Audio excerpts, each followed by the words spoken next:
par rapport aussi à ce combat.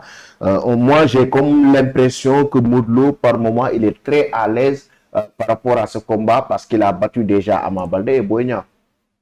Oui, Modou Lo peut être beaucoup plus à l'aise parce qu'il pourra considérer que Ama Baldé, Boy Niang, les Eumeu Sène, Lac de Guiers numéro 2, etc., sont beaucoup plus redoutables que Siteu. Mais il faut dire qu'il ne le prend pas à la légère parce que ceux qui ont côtoyé, qui ont eu à voir Modou Lo physiquement ces derniers temps, ils sont tous convaincus, ils sont tous persuadés que Modou Lo, il a augmenté ses entraînements, il ne prend pas Siteu à la légère parce qu'il a envie de prouver qu'il n'y aurait pas qu'on combine, qu'il ne prend pas, qu'il ne sous-estime pas Siteu. Oui, Siteu n'est pas le même même adversaire que Ama Baldé et Boy Niang.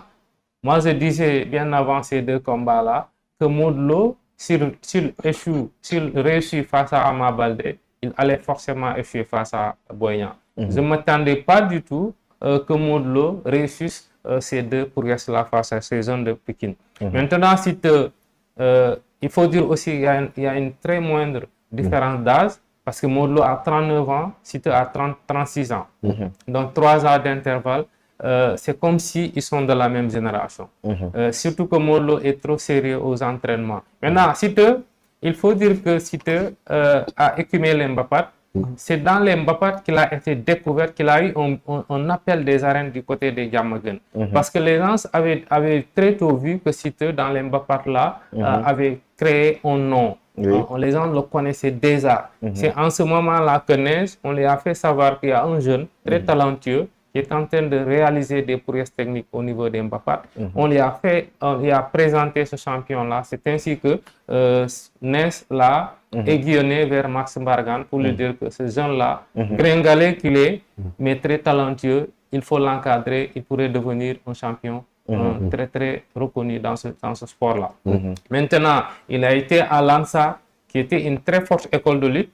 Lansar a été un grenier de champions, mais également un grenier de talent.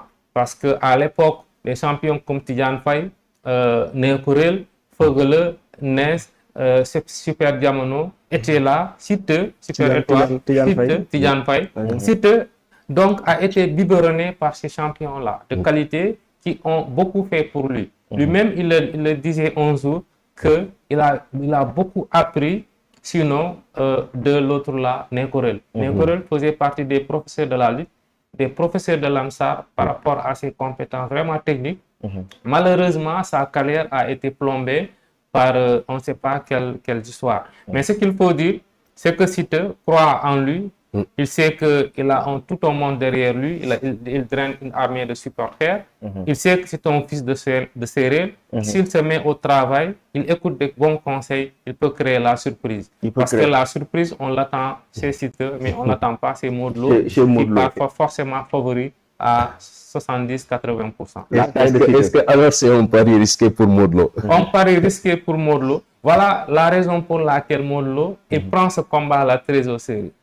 Mais pourtant, certains pensent que Modou Lo prend ce combat. Il le prend très au sérieux. Parce que Modou Lo ne veut même pas du tout entendre après le combat ce mot de combine. Parce que pour certains, si Siteu réussit à battre Modou Lo, forcément c'est parce qu'il y a eu combine. Et Modou Lo voudrait montrer à ce monde, tous ces gens-là, que ce combat-là, il le prend beaucoup plus au sérieux que le combat contre Ama Baldé, qui avait également polarisé toutes les attentions et toutes les passions. Modou Lo, je pense que c'est un combat où il voudra montrer que ces jeunes-là sont beaucoup moins âgés que lui, mais lui, il est meilleur qu'eux.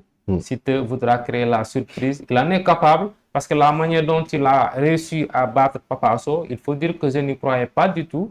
C'était une prouesse technique assez extraordinaire. C'était une technique connue dans la lutte qu'on appelle du Bousoulou. C'est très rare de connaître ces genres de techniques-là. Si Siteu a pu battre Papa Sow, qui est un caïd de la lutte avec frappe, un champion très redoutable. Papa Sow, il est techniquement très doué, il est physiquement fort dans la bagarre et athlétiquement bien bâti. Vous avez vu comment Siteu l'a renversé.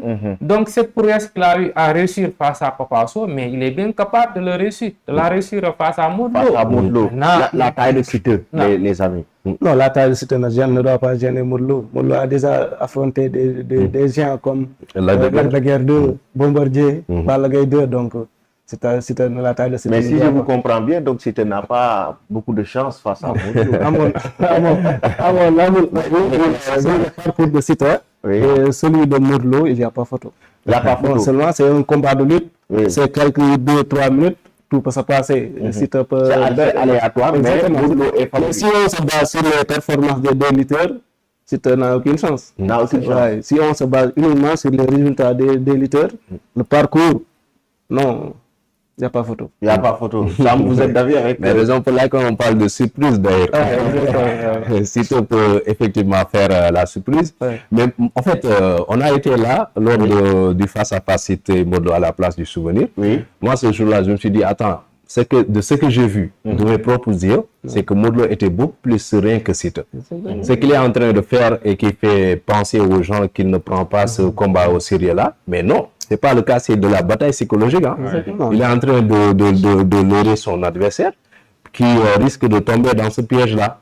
Et que Modou Lô aujourd'hui, effectivement, bon, il n'a plus rien à prouver pour moi. C'est que Siteu aujourd'hui, effectivement, il peut bel et bien faire la surprise parce que lui aussi, il est en train de travailler très dur pour montrer aussi à la face du monde qu'il est capable de faire un combat face à un Modou Lô ou bien face à un Balla Gaye. Et qu'il peut vraiment aussi, qu'il a envie de prendre ce sacre-là. Mais aujourd'hui, par rapport aussi, je vais revenir un peu par rapport à Siteu. On l'a vu quand même, il avait pris du poids, mais là, il est en train de beaucoup travailler dans sa bulle, dans son coin. Est-ce qu'aujourd'hui aussi, c'est une façon de surprendre Modou Lô le jour du combat? Vous savez, dans les entraînements, il y a beaucoup de phases, sinon il y a 3 les plus essentielles. La première phase des entraînements, ça consiste à avoir un peu du volume. Maintenant, lors de la dernière phase des entraînements, qui concerne les contacts physiques, c'est-à-dire les ateliers physiques avec des sparring partners, etc. Si tu étais venu avec du poids, le fait d'avoir fait des contacts, ça te permet d'avoir un poids de forme beaucoup plus important face à l'adversaire. Voilà pourquoi lorsqu'il quittait les États-Unis, il était volumineux, mais actuellement, je ne pense pas que Siteu serait volumineux. Je suis convaincu qu'on retrouvera un Siteu athlétiquement bien bâti. Bien bâti. Et s'il est athlétiquement bien battu, est-ce que ça va être possible pour Modou Lô quand même de le battre? Si avec sa taille, physiquement, il est prêt. Parce que, Hassan aussi, je pense que tu as donné beaucoup plus de chance à Modou Lô. Attention, Siteu est aussi jeune. Mais est-ce que la jeunesse peut quand même prendre le dessus? Mais est-ce que Siteu sera prêt? Beaucoup plus près que Modou Lô. Non, pas beaucoup plus que Modou Lô, mais beaucoup plus que Boña face à Modou Lô. Boña était prêt sur tous les plans, physiquement, mystiquement, tout. Mais regardez comment le combat s'est déroulé. Moi, je pense que ce qui fera la différence, c'est ce qu'on a dit depuis tout à l'heure, c'est la mentalité. Quoi. Exactement. Il y a un combat tellement les deux. Modou Lô a affronté Lac de Guiers 2. Il l'a battu au point. Après la victoire, il n'était pas content de la victoire. Par contre, Siteu a été battu au point par Lac de Guiers 2. Tu peux pas sauter. C'était avec la défaite face à Lac de Guiers 2, il jubilait. Mais il a battu Papa Sow qui a lui aussi été battu par Modou Lô dans la mais ce que Dieldali vient de dire aussi, c'est hyper important. C'est le calme de Modou Lô. C'est quelqu'un qui peut tromper son adversaire, lui faisant croire que voilà, c'est un combat qui ne compte pas beaucoup pour moi. Contrairement à un Siteu belliqueux, quoi. Siteu, c'est quelqu'un qui, par rapport maintenant à la gestion de certains sentiments, Modou Lô est beaucoup plus mature par rapport à Siteu. Mais ça ne sera pas un combat facile, pour autant. Ça ne sera pas un combat facile, parce que ce que je viens de dire aussi, Siteu, il est en train de travailler, comme tu l'as dit, il travaille dans son coin. il peut effectivement faire une surprise. En tout cas, c'est le combat de sa vie. Il a intérêt. Il a intérêt. Il n'a pas le choix. Si toutefois, si tu dans Modou Ouais. et il est roi des arènes. Les rois des arènes, parce que nous sommes sur un principe qui a plus que duré dans le milieu de la lutte. Oui. Parce que quand on n'a pas eu une seconde organisation de tournoi royal, on est parti sur un format qui dit que qui bat le roi devient forcément le roi des arènes. Parce que nous, dans le monde de la lutte, on est convaincu qu'il faudrait tout le temps avoir un titre suprême qui serait une sorte de motivation qui pourrait créer d'autres enjeux beaucoup plus extrêmes, beaucoup plus importants dans ce sport. Voilà, quand un sport a une finalité, une pratique sportive a une finalité, ça donne beaucoup plus de valeur à ce sport-là. Voilà pourquoi, face au refus du CNG de reconnaître notre roi des arènes, le monde de la lutte, dans sa totale majorité, avait dit nous sommes d'accord sur ce principe de qui bat le roi devient roi, forcément roi des arènes. Siteu, oui, ce sera le combat de sa vie, il le sait très bien, il en est convaincu. Vous savez que Siteu est un jeune qui habite dans une grande banlieue où toute sa vie durant, il est dans des histoires entre amis, vivre entre amis, se chamailler, se caricaturer, jouer comme de tout petit enfant. Mais pour ce combat-là, Siteu s'est complètement effacé du monde de la lutte. Il n'est plus visible, il a carrément disparu des radars. Cela veut dire qu'il sait où ce combat-là pourrait l'amener. En cas de victoire, c'est une ouverture sur le plan des publicités. Il faut dire que tous les rois des arènes ont des... Au-delà même d'être roi des arènes, sur le plan financier, c'est un combat qui peut faire de Siteu un millionnaire, voire un milliardaire. Absolument. Tu as des cachets de sponsors. Et puis c'est un lutteur qui a de la valeur sur le plan du marchandage. Siteu connaît toujours sa valeur marchande. Après ce combat, il négocie un cachet beaucoup plus important. À cause de sa popularité. À cause de voilà, grâce à sa popularité. Mais l'autre chose aussi, c'est que Siteu, pour ce combat-ci, ça va l'aider à renflouer les caisses de sa fondation, parce qu'il aura un statut de roi des arènes. C'est en matière de publicité, il n'a pas encore eu de la publicité comme les mots de Lola. Il peut récupérer ce marché de publicité et quand il deviendra roi des arènes, les cachets peuvent remonter jusqu'à plus de 200 millions. Vous savez que la lutte a une très grande chance parce qu'on a un roi des arènes qui n'est pas gourmand. C'est Modou qui a maintenu les cachets dans un intervalle pas beaucoup plus important. Entre 100 et 150. Entre 100 et 150. Contre Boy Niang, c'était 150 millions. Et je suis sûr qu'il a baissé son cachet pour affronter Siteu. Parce que le promoteur Mansour Ba qui a monté son combat est un proche de Modou Lo. Si Modou Lo était un Tyson, actuellement, les cachets des VIP seraient à 300 millions. Parce que Yekini et Tyson avaient élevé la barre qui était jusqu'à 200 millions. Mais après, on a eu un roi des arènes, Balla Gaye 2, qui était quelque peu dans l'inconstance et les cachets n'ont pas grimpé. Modou Lo avait la capacité de pouvoir élever la barre, mais il est resté entre les 100 millions, 150 millions. Voilà quelqu'un qui, si c'est Siteu, qui devient roi des arènes, les cachets vont grimper.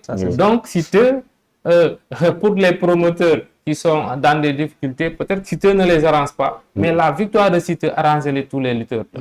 Parce que les cachets auront une certaine hausse. Une certaine hausse des cachets. Aujourd'hui, financièrement, donc, Siteu a intérêt à battre Modou Lo pour vraiment, sur le plan financier, être beaucoup plus à l'aise. Parce qu'on a vu quand même, c'est un lutteur qui est très social, très sociable. On l'a vu quand même dans sa localité. Il est à chaque fois entouré par ses amis d'enfance, par ses compatriotes. Aujourd'hui, les chances de Siteu, vous le donnez à combien de pourcents?